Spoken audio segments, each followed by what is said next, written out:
पहिली म्हणजे हांव महालक्ष्मी देवीक नमन करता आणि साष्टांग नमस्कार करता।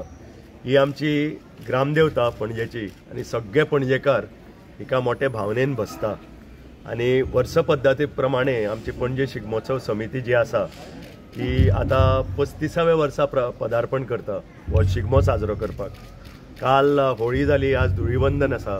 आज धुळीवंदनाच्यान आमी तिजो आशीर्वाद घेवन तिजो कृपा आशीर्वाद ठरून आमी आता आझाद मैदानाचेर होळी खेळटले। सगळे पणजेकारूच न्हय, पणजेकार आसतलेच, पूण ताज्या भायर सगळे गोंयचे लोक तशेंच जे पर्यटक येतात, टुरिस्ट येतात ते बी मोठे भावनेन थंय सामील जाता आणि हाजो एकूच आमचो उद्देश आसता की एकतेन सगळ्यांनी मेळून ही होळी खेळची म्हणून आणि ते प्रतीक तुका आज आझाद मैदानाचेर गेल्यार दिश्टी पडटा।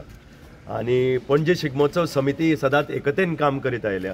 हांव पणजे शिगमोत्सवा वतीन सगळ्या गोंयकारांक आज होळीच्या निमित्यान, धुळीवंदनाच्या निमित्यान हुनूनीत परबीं दिता आणि अशेंच एकतेन आमी सगळे रावन प्रत्येक भाव भयणांक, तरणाट्यांक, जाणट्यांक, भुरग्यांक सगळ्यांक मोठे उमेदीन होळयेची परबीं दिता आणि देवा लागीं मागता की सगळ्यांक बरें आरोग्य आयुश्य लाभूं आणि असोच आमकां साजरी करपाक प्रत्येक वर्सा देवान आमकां अशीच उमेद दिवं हे म्हणून हांव परतून एकदा शुभेच्छा व्यक्त करता।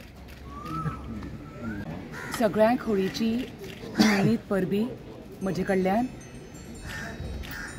महालक्ष्मी देवी ही आमची ग्रामदेवता आणि तिची कृपा सगळ्यांचेर आसची ही हांव मनाकाळजान मागणी करता। देव बरें करूं।